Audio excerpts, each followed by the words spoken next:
Welcome, everybody. Thank you so much for joining. Today's program is part of the Presidential Primary Sources Project, and our program today is President Grant and the creation of Yellowstone National Park, and it's being presented to us by the Ulysses S. Grant National Historic Site. The Presidential Primary Sources Project is a collaboration between Internet2, the National Archives, and the National Park Service. It's a free series we put on every year from January through April. This is just a quick reminder that by participating today, you are going to be recorded and archived. We do keep recordings of all of our programs on our YouTube channel so that students and teachers can access them later. We're super excited to have you, and we absolutely want you to participate today. If you haven't already, go ahead and find your chat box. Looks kind of like a caption bubble. That'll be the easiest way to participate today. You also have the option to be on camera. If you would prefer that, go ahead and put a message in the chat, and I'll work on promoting you. That said, just be really respectful of our interactive tools. We absolutely want you to participate. Just make sure any thoughts, questions you're having or sharing, that they're directly related to what our presenter is speaking about today.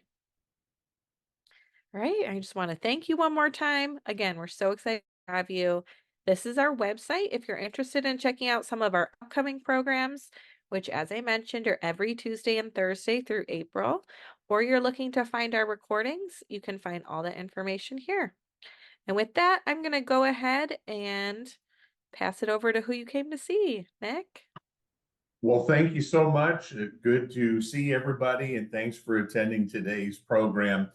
So my name is Nick Sacco. I do work for the National Park Service, and my title is historian and curator. So I think many people know what a historian is, so I don't need to go into that too much. Love learning about the past, studying the past, and educating people about our country's history.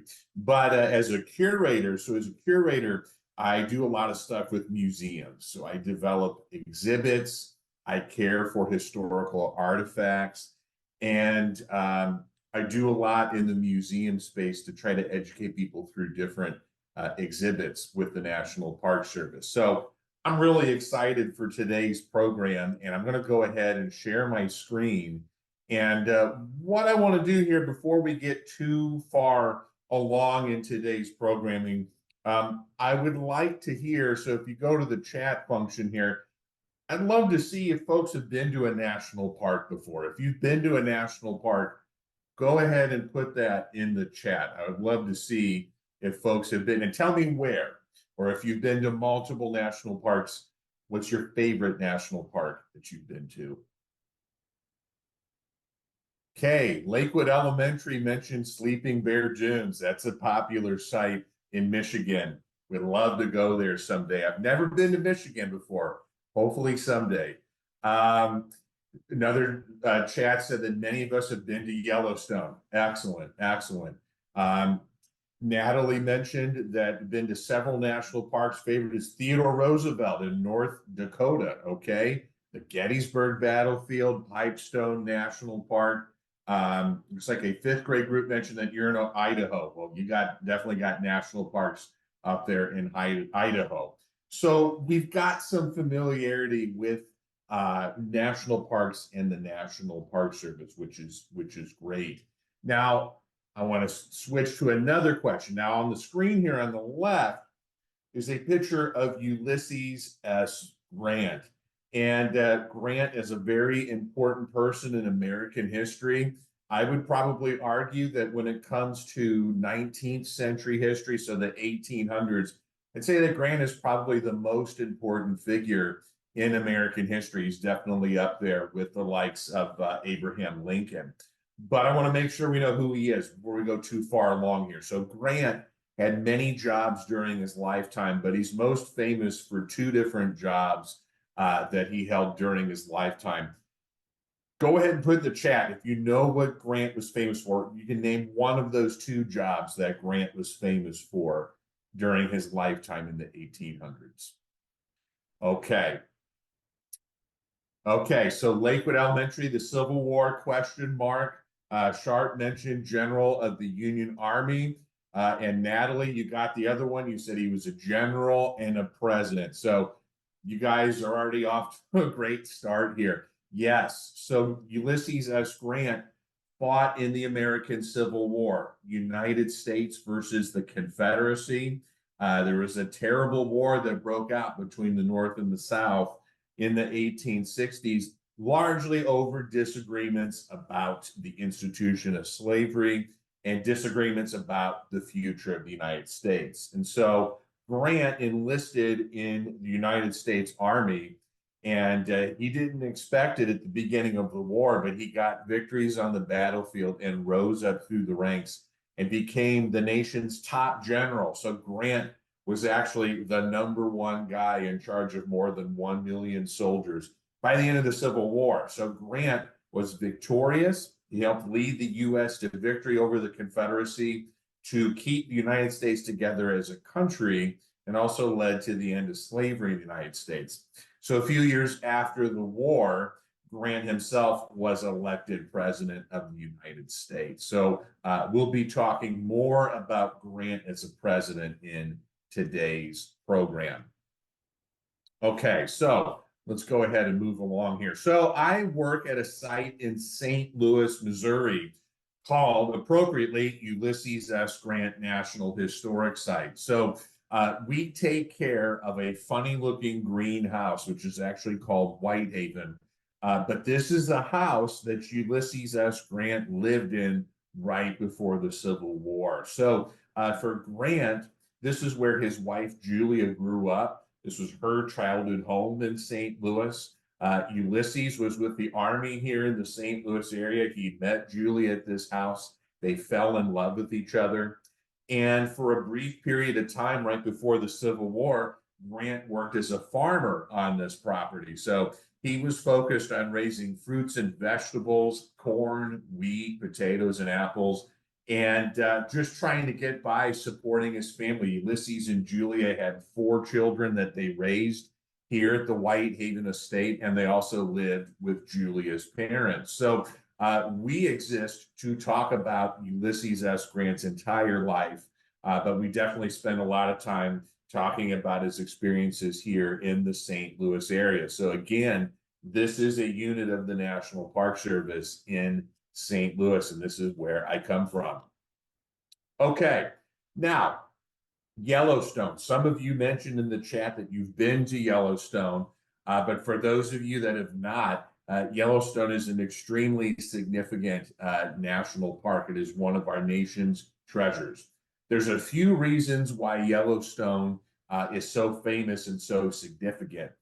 One of those is what we see on the top left corner with all those different colors.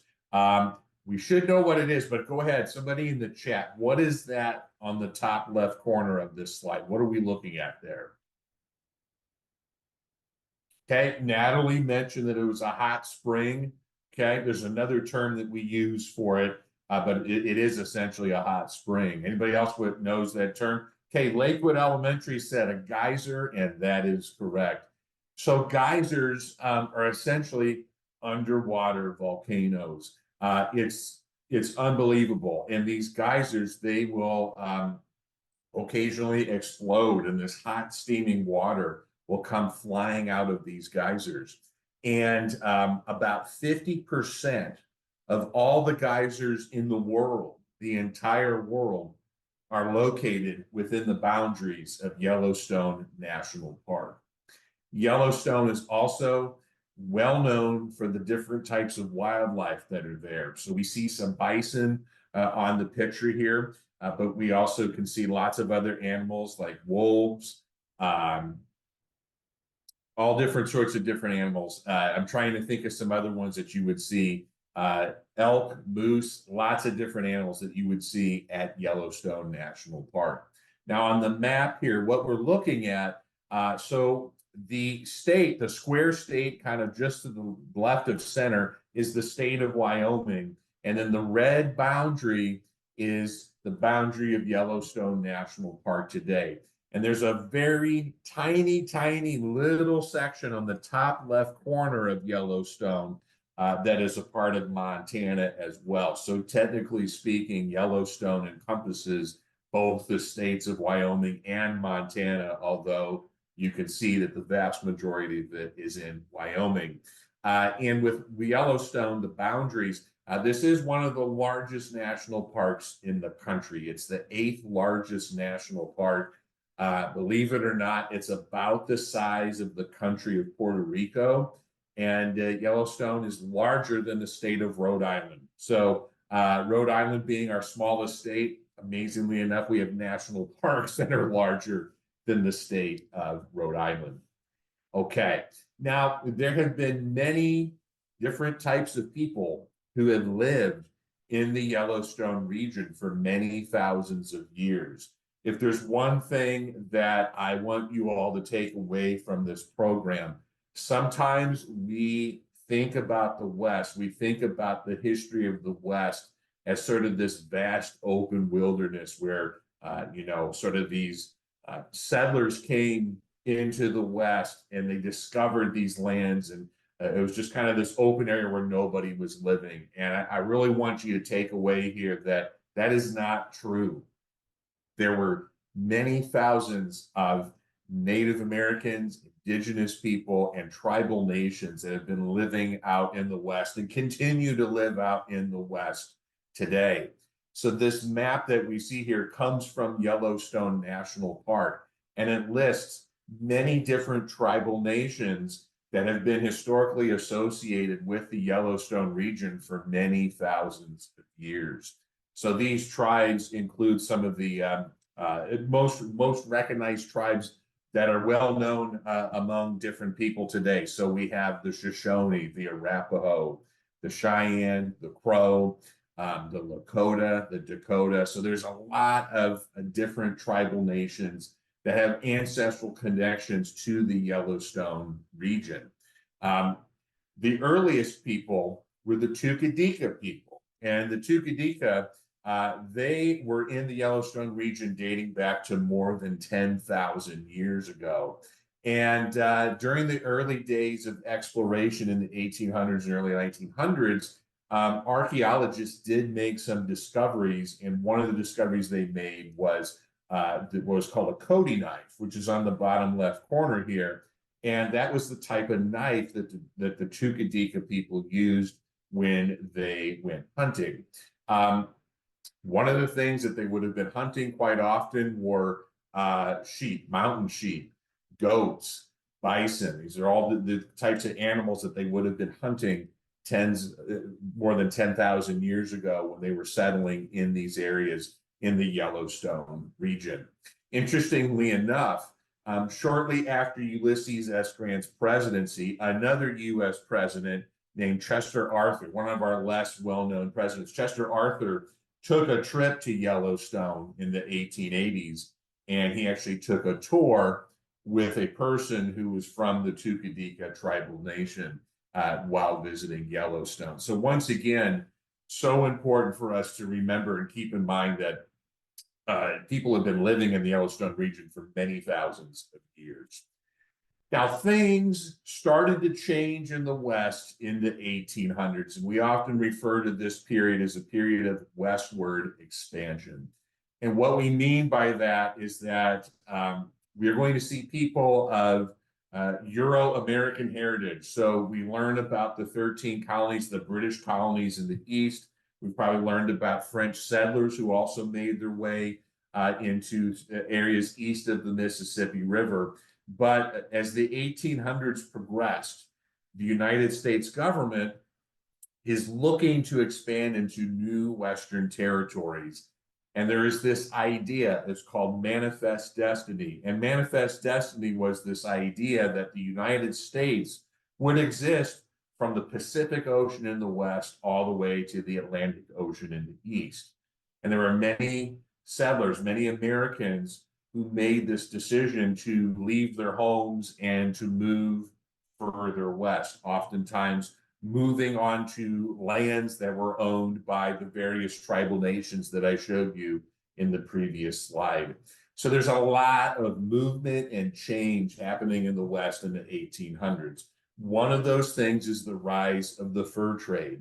In the early 1800s, there are explorers, many of them leaving from right here in St. Louis, and they're using the Missouri River to go out to the west. And so areas like present day Oregon, Washington State, Montana, Colorado, there are fur trappers that are going out into these regions and they're catching beavers and they're catching other types of wildlife and then selling that fur to be used to be made into clothing. So from the early 1800s up into the 1830s and 1840s, the fur trade is booming. We see the development of new transportation methods as well. In the 1820s and 1830s, steamboats were invented, and these steamboats are going to be running off of coal. And so rather than having to row a boat manually with your own hands, you just put the fuel in the steamboat and the boat's going to move on its own.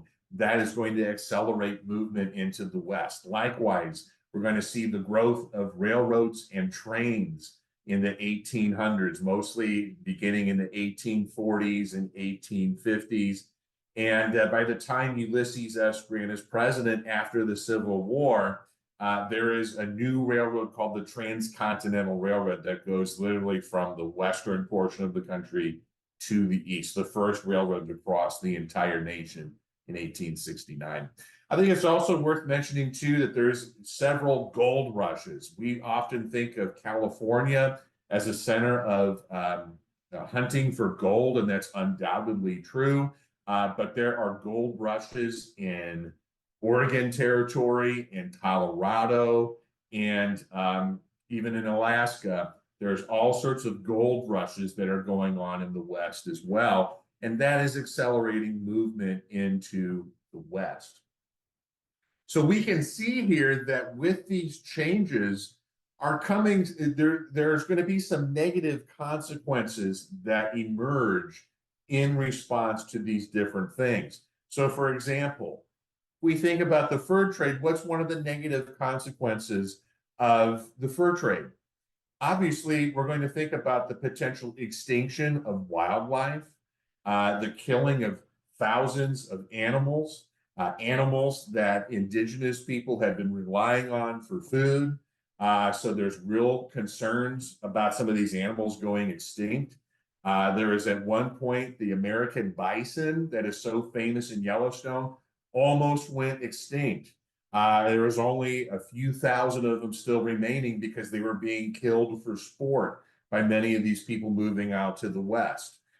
We can think of other things like these gold rushes, getting into the natural environment, destroying historical artifacts, destroying natural landscapes in the rush to find this gold. Like the same way with railroads and trains cutting through areas of natural beauty as well. So there's a lot of pressures that are being put upon these natural resources of the West due to westward expansion.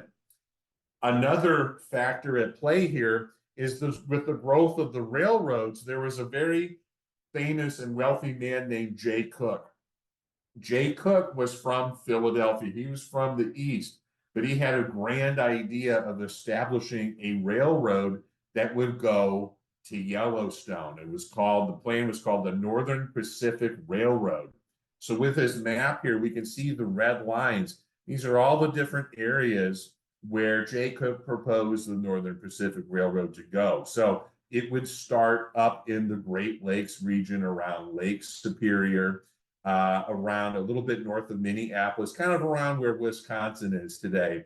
But it would go through the Dakotas, it would go up into Canada, and as it made its way west, it would go into the Yellowstone region, which is, you can kind of see the word Yellowstone in a square where Wyoming is. They're kind of in the middle of the screen. So this is another factor at play here, is that Jay Cooke wants to promote tourism. He wants to be able to sort of cater to tourists who may not want to move to the West, but they want to go to the West to see its natural beauty. So all of this is taking place, and the US government got interested in Yellowstone. And what ended up happening was that during Grant's presidency in 1871. So about 170 years ago, 150 years ago, excuse me, there was an explorer named Ferdinand Hayden. And Ferdinand Hayden had been a geologist, he was a scientist, and he lobbied the US government. And what ended up happening is the government gave him a large sum of money to create an expedition. So Hayden hired a bunch of different specialists to travel with him to the Yellowstone region. So Hayden had geologists. So geologist is somebody that works with rocks. He had biologists that work with different sorts of forms of life and wildlife, animals. He had meteorologists who understood weather patterns. He had a photographer that joined the group. So this photo is from the Hayden expedition, and the man on the right, he's actually he's got his foot on a sort of like a wood box, and it even has Hayden's name on the box there.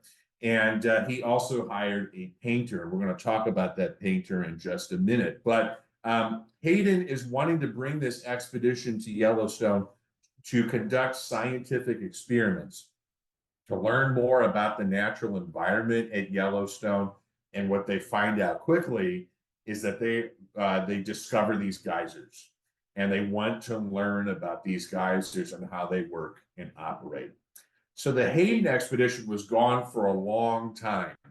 I don't remember the exact length, but I believe it was around 6 months or so that the Hayden expedition was gone, traveling through the Yellowstone region. And again, keep in mind, indigenous people have lived in these areas for thousands of years, but for white Americans and settlers, they've never seen any of this before. So they're discovering all of this for the very first time.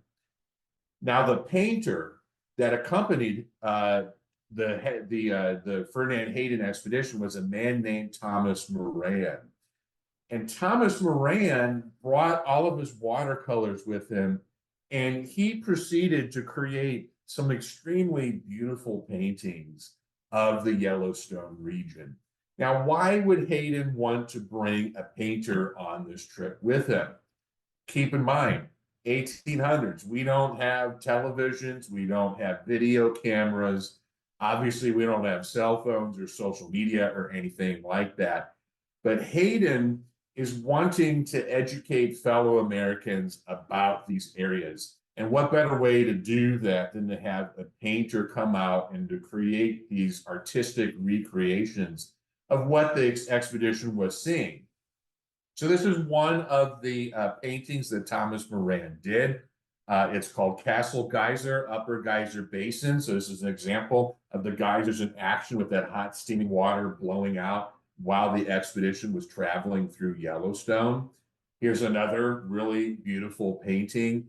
This one is called the Grand Canyon of the Yellowstone. So there were large canyons in the Yellowstone region that also blew away the people in the Hayden expedition. Here's another painting of the mountains in the Yellowstone region. And then finally, here's one of the Yellowstone River. So a lovely painting, and you can see a flock of birds flying through. But again, these are landscapes that most Americans were not familiar with, living east of the Mississippi River, not really living in mountainous regions like the one seen in Yellowstone. So Ferdinand Hayden brought his expedition back to Washington, D.C., our nation's capital. And the painter, Thomas Moran, he brought his paintings to Washington, D.C. And what ended up happening is that there was an effort to lobby political leaders in Washington, D.C. to find a way to protect Yellowstone. And so some of Thomas Moran's paintings were put on display in the halls of Congress at our U.S. Capitol.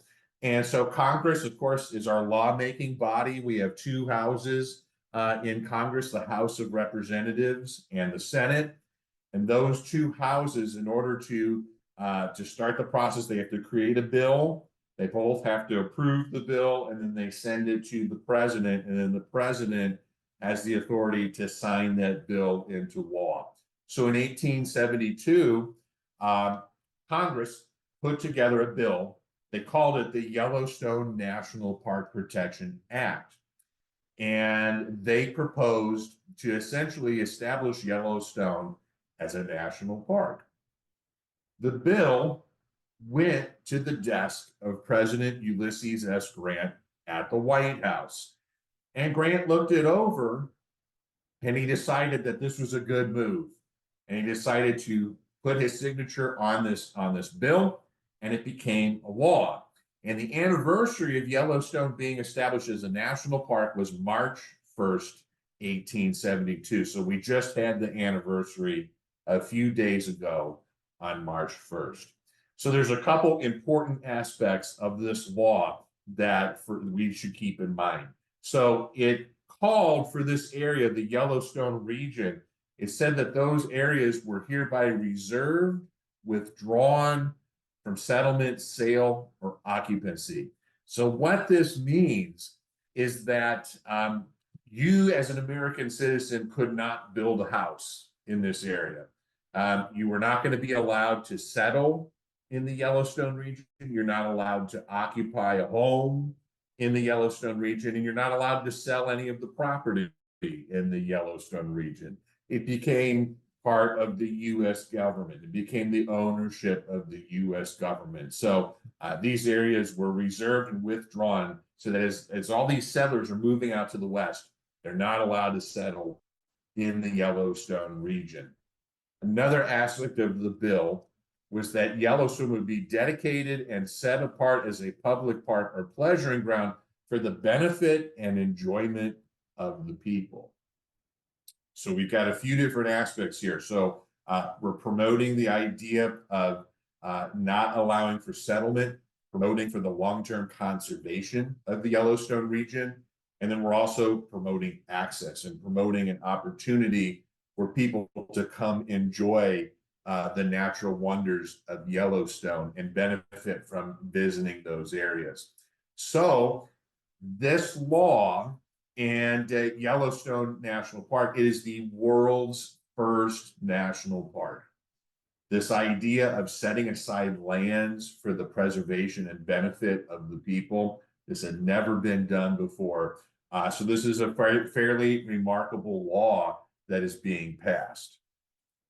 So Yellowstone is established in 1872, and a lot of people are surprised when they hear that President Grant was the one who signed that bill into law. And that's because a lot of us think about Theodore Roosevelt. And somebody mentioned in the chat that they went to Theodore Roosevelt National Park in North Dakota, and he's really associated with conservation and the preservation of public lands. And that's a fair reputation. When Roosevelt was president, he worked very hard to set aside a lot of lands to be protected for the benefit of the American people. But Roosevelt was president 30 years after President Grant. Roosevelt became president in 1901. So this is a little bit later on down the line. Now, I want to take a step back. I see a question from Lakewood in the chat. What if there were already homes at Yellowstone? Well, this is a great question, and unfortunately, it's not a very happy answer because once again, there are native peoples that are living in the Yellowstone region, and one of the consequences of this act is that although it is setting aside Yellowstone as a place for the enjoyment of the American people, there are going to be native peoples that are going to be forcibly removed from the Yellowstone region. So that is another side of the coin here, is that the native people who called Yellowstone home, they will be forcibly removed from these lands. So it's definitely a catch-22 because while we certainly love our national parks and we want to preserve them for the long term, there was a very serious cost that came along with that. And it really reinforces why we in the National Park Service today need to work with tribal nations today to sort of be co-stewards, co-protectors of these national parks. And so places like Yellowstone National Park today, they do a lot of work with tribal nations in the region to work together to preserve Yellowstone today. So that's a really good question from Lakewood Elementary, and I appreciate that. Okay. Um, some of the other national parks that are going to be established. So we noted here that the first one was established in 1872. It's not going to be until 1890 when the next national parks will be established, with Sequoia and Yosemite both being in California. And there's a list of some of the other early national parks that are going to be set aside for the preservation and benefit of the American people.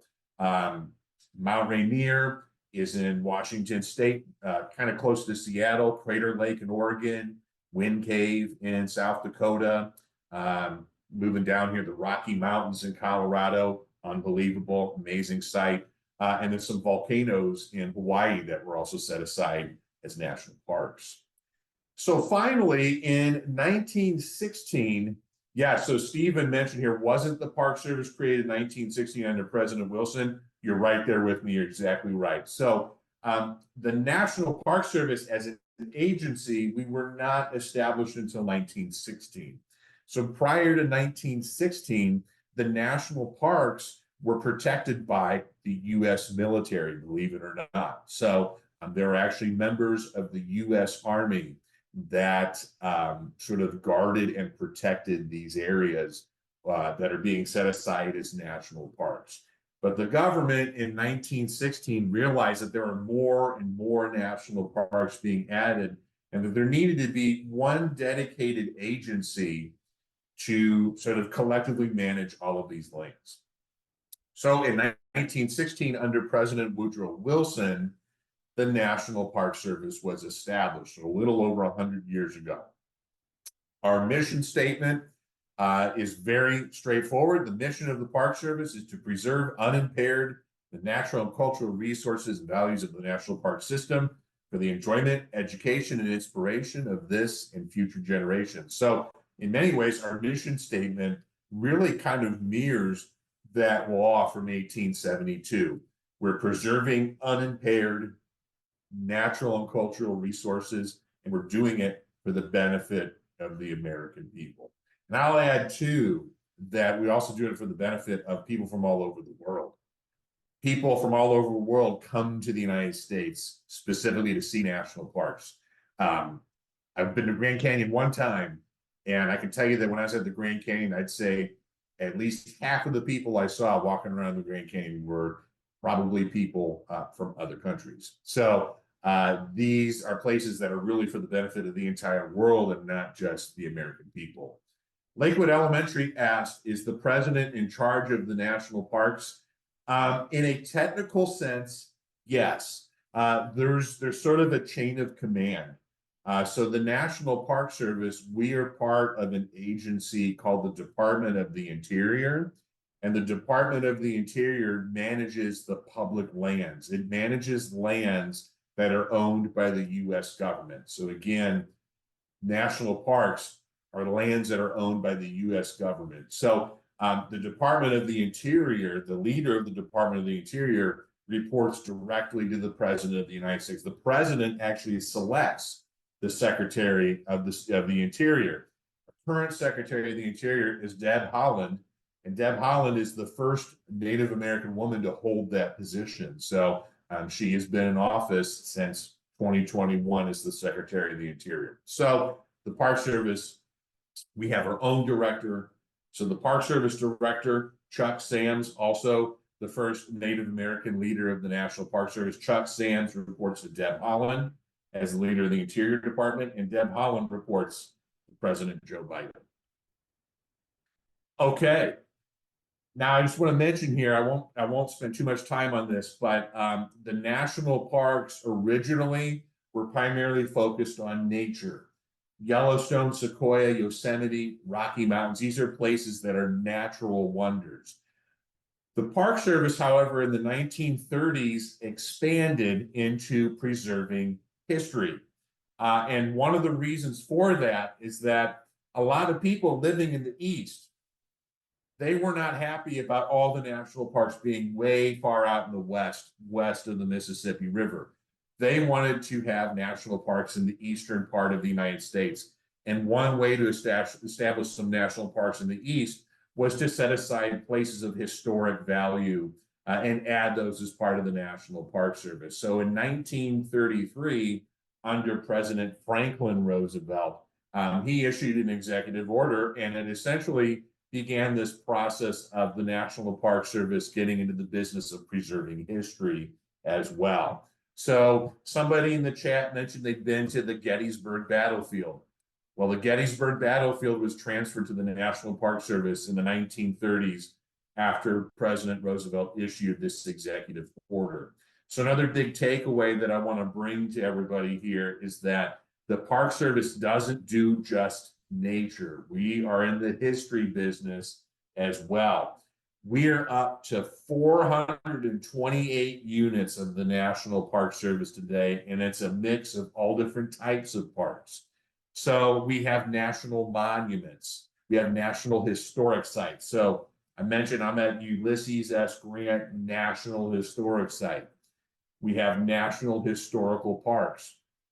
And then we have the iconic national parks like the Grand Canyon and Yellowstone. And there's other designations as well, like national recreation areas and national battlefields. So I think sometimes people get tripped up and they think that every unit of the Park Service is a national park. And in an abstract sense, that's true, but there's different designations depending on the type of park that it is within the Park Service. All 50 states have at least one unit of the National Park Service within their borders. So wherever you're watching from today, you've got a national park unit somewhere within your state's boundaries. So just to conclude here, I just want to highlight a few different national parks that we're very proud of and that are sort of the crown jewels of the Park Service today. We have some national parks that are symbols of what it means to be an American. So we've got on the left the Statue of Liberty, donated to the United States from France to commemorate the fight to end slavery in the United States and to sort of celebrate this idea of immigration and this idea that anybody can come to the United States and try to find a better life for themselves and their families in this country. Statue of Liberty is part of the Park Service. Mount Rushmore is in South Dakota, also part of the Park Service. Who carved Mount Rushmore? There was a team of carvers, but the leader was a guy named Gutzlin Borgum. And he did this work in the early 1900s. I want to say it was in the late 1910s and early 1920s when Mount Rushmore was carved. Do we know the 4 presidents on Mount Rushmore? Put that in the chat if you know one or more of the presidents on Mount Rushmore.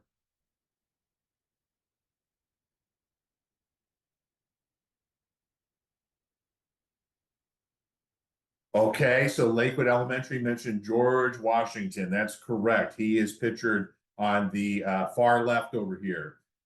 Lakewood also mentioned President Lincoln on the far right. And Natalie, I saw you here. Good job. You also mentioned Theodore Roosevelt with the mustache and the glasses, and Thomas Jefferson, the author of the Declaration of Independence, just to the right of George Washington. So those are the 4 presidents that are commemorated at Mount Rushmore. The World War II National Memorial is in Washington, D.C. This is a place where we commemorate those who lost their lives fighting for the United States in World War II 80 years ago. We still have some World War II veterans who are still alive today, but they are getting very old. Many of them are in their 90s. And many of them are over 100 years old at this point.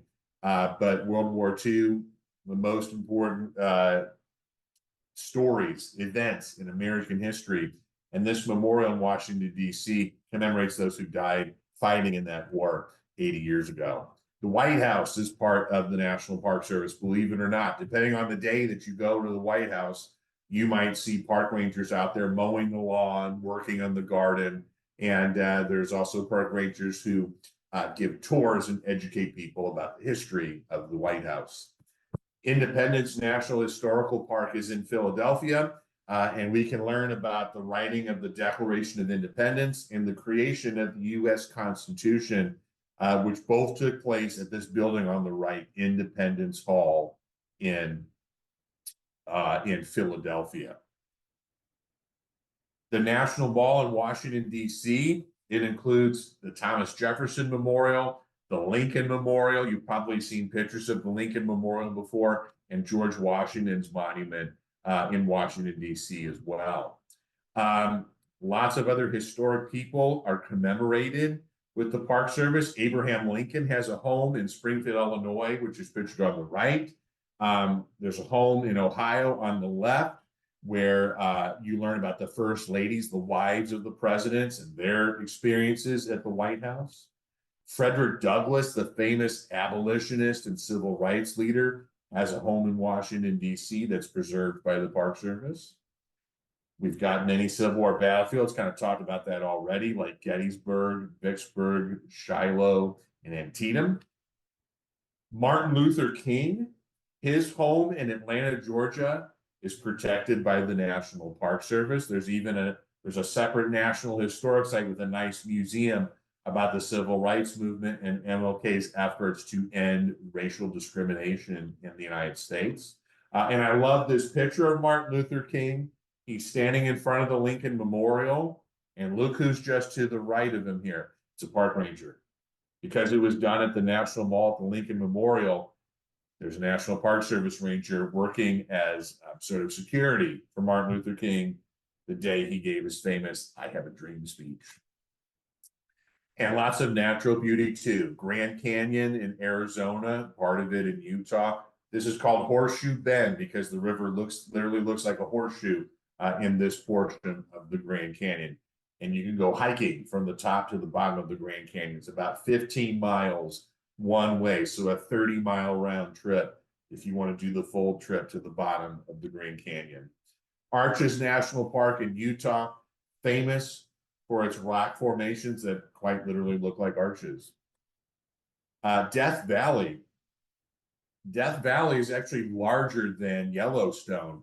It's in California, and it is one of the lowest elevations in the United States. And because of this low elevation, we learn in our science class that the core of the Earth is very hot. So when you have a lower elevation, it's closer to the core of the Earth and it's warmer. So in the summertime, Death Valley can get into about 133 degrees in the summertime. So if you're an adventurous person, you can go to Death Valley when it's 130 degrees outside. But if you go in the wintertime, like 80 or 90 degrees, I would probably prefer to go in the winter rather than the summer. But famous site in California. Acadia National Park is in Maine, known for its beautiful trees and valleys. Famous place, a fun place to go in the fall. Everglades are in Florida, and you can learn about all the wildlife in the swampy marshes in the southern tip of Florida, and really fun national park to see all different sorts of wildlife. Yosemite, famous for its waterfalls. Here's a picture of it in California. Redwood National Park is also in California, famous for these large redwood trees. These are some of the biggest trees you'll ever see. And I love this picture because you see this guy on the right and you see how small he is compared to how big the tree is. Unbelievable how big these trees are. We learn about other people and cultures at national parks too. So as I've sort of alluded to here, educating people about Native American indigenous history and celebrating indigenous life today, very important. The Gateway Arch here in St. Louis, a national park here in St. Louis. They sometimes will do programs with some of the partnering tribes here in the St. Louis area, like the Osage Nation, and they educate people about life in this region, in the St. Louis region. Effigy Mounds is in Iowa. This is another Native American heritage site. And there's these amazing burial grounds, and they're shaped like animals. If you go to Effigy Mounds, you'll see the burial grounds. You see how all of them are shaped like bears. There's one that's shaped like a bird here. Amazing experience. I got to go to Effigy Mounds a few years ago. Super powerful. And then this is my last slide here, but we do also in the Park Service, we do what's called living history. And living history is a technique that we use to try to educate people about the past, where we dress up in what we call period clothing. So it's clothing that people would have worn in the 1700s or the 1800s. And we use that to kind of educate people about people's experiences in the past. Sometimes presenters are in first person. So first person is interpretation. It's a technique that's used where you basically are portraying somebody. So the man who's in the coat here at Valley Forge, he is portraying George Washington, and you would be watching him, and he would be presenting himself as if he was George Washington. But in some cases, there's what's called third person interpretation, where somebody dresses up in historic clothing, but they're not portraying somebody. They're just they're talking about the past, but they're not actually portraying, say, George Washington or what have you. So we try to do a lot of educational programming to educate people about history, nature, and culture in the National Park Service. Okay, so that is all I have for my presentation. I did see a couple questions in the comments, so let me address those first, and then we'll just kind of go through and we can use our last 15 minutes here to have a bit of a conversation. So Stephen, a little while ago, asked, why is the National D-Day Memorial in Bedford, Virginia? And to be honest with you, Stephen, I don't have a good answer for that. I don't know the history of the establishment of the National D-Day Memorial, but the Pentagon is located in Virginia, and there's other government offices that are in Virginia. So I'm guessing that with this being something pertaining to the history of the U.S. military, they may have decided to put it in Bedford, Virginia, just because there's a lot of military offices and a lot of administrative work done for the U.S. military in the state of Virginia. Hicks Homeschool said, we were honored to visit Grant's Farm this summer and did a tour of it with a ranger. Thank you for visiting. We're really happy that you're able to come out here and check out President Grant's Whitehaven estate. And Hicks mentioned they're going to visit the Great Sand Dunes in Colorado very soon. Very cool. I would love to join you if I wasn't working. Stephen also asked, isn't Grant's tomb run by the National Park Service? And it is. So General Grant is buried in New York City, and his tomb is managed by the National Park Service. So that is a site you can see if you go to New York City. You can check that out. Let's see. Hicks also mentioned Love Valley Forge. Awesome. Lakewood asked, how do you become a park ranger? Good question. A big part of it is going to school, studying history, science, finding an interest in those fields. For me personally, I was always very interested in history. And when I was in college, I knew I wanted to do something with history, and was very fortunate that I had some opportunities to work as an intern with the National Park Service. I went to graduate school, so I got my master's degree from Indiana University, and was very fortunate to get hired by the Park Service after I finished my master's degree. So being an active student, if you're an active college student, you can join what's called the Pathways program. And that is a program the Park Service has in place to try to help students find internship opportunities with the Park Service. The other side of it is being a military veteran. We have many Park Service people who served in the U.S. military, and then after their time in the military, they decided they wanted to work for the National Park Service.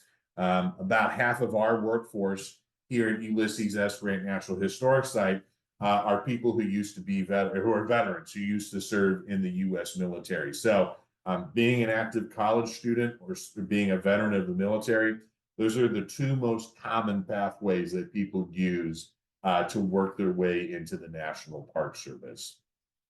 Lakewood asked, are new parks ever created? Oh, yeah. National park sites are being created all the time.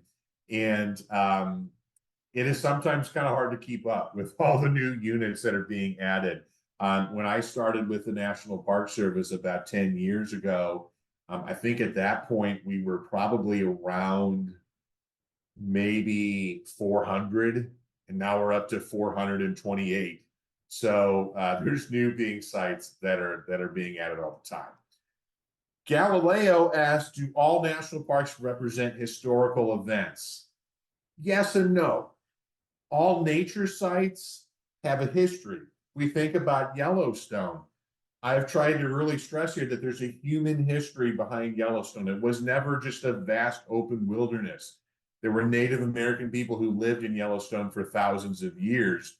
And so, in that sense, Yellowstone is a history park.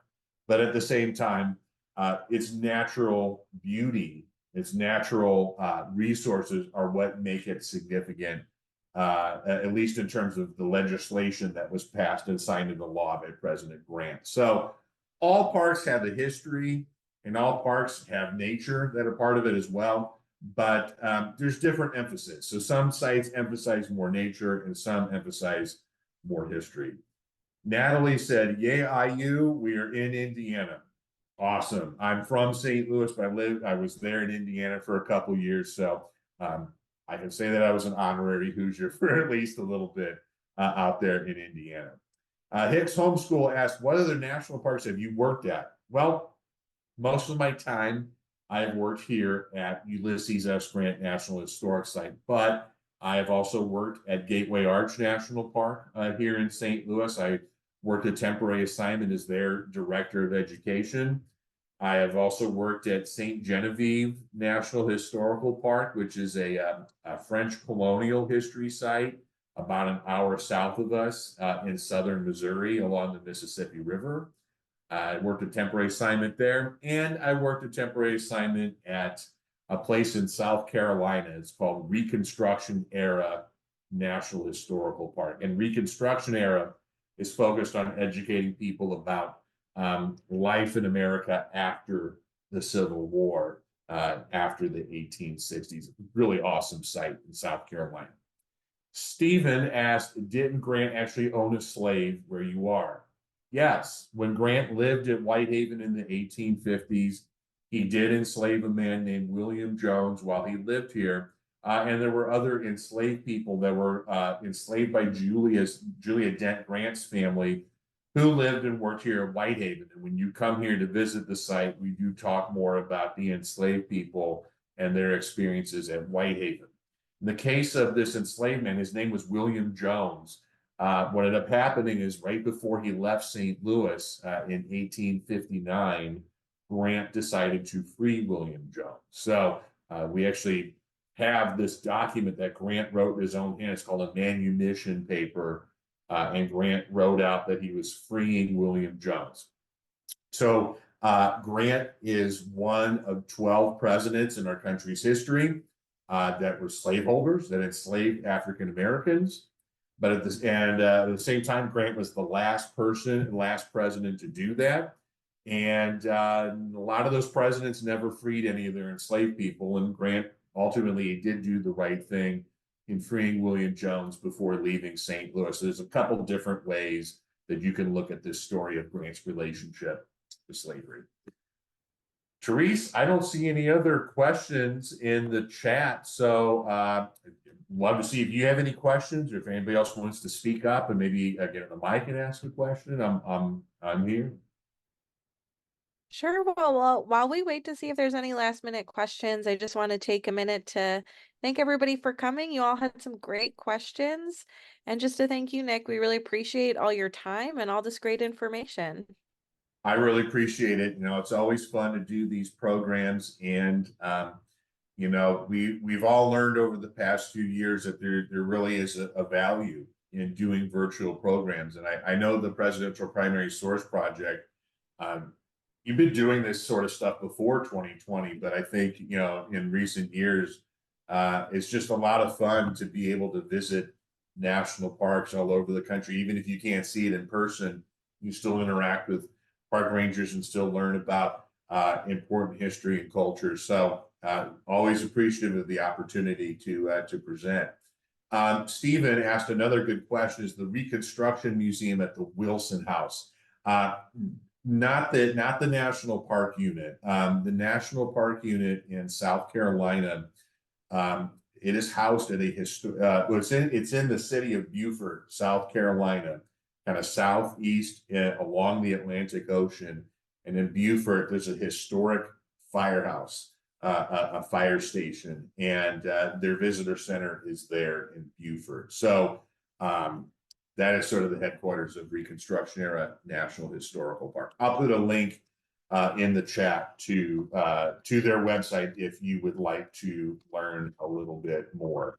And then another question, this is a good one from one of the fourth, fifth grade groups. What is my favorite national park? Really good question. Very hard to say. I love the Grand Canyon. That was an unbelievable experience to see the Grand Canyon in person. I didn't hike the whole thing. I did about a 6 mile hike rather than a 30 mile hike. That's about all I was really in the mood for. But that was an unbelievable experience. And then last year, I couldn't get a ticket to go to the Rocky Mountains. The Rocky Mountains, the tickets had all sold out, but we drove around that area there, my wife and I, and we had a lunch there, and we spent a lot of time walking around the area. That was really unbelievable too. So I guess for now, I'd say Grand Canyon and Rocky Mountains, but there's a lot more places to see and experience. I've only been to maybe 20 or 25 national park sites, and like I said, 428. So I got another 400 sites that I have to go to still. Well, good luck with that. Yeah, thanks. All right. Well, thank you so much. I hope everybody has a great afternoon. And Nick, I'll see you this afternoon for our second round. Great. Thanks, everyone. And hope you all have a great day and get out there and travel the national parks for sure.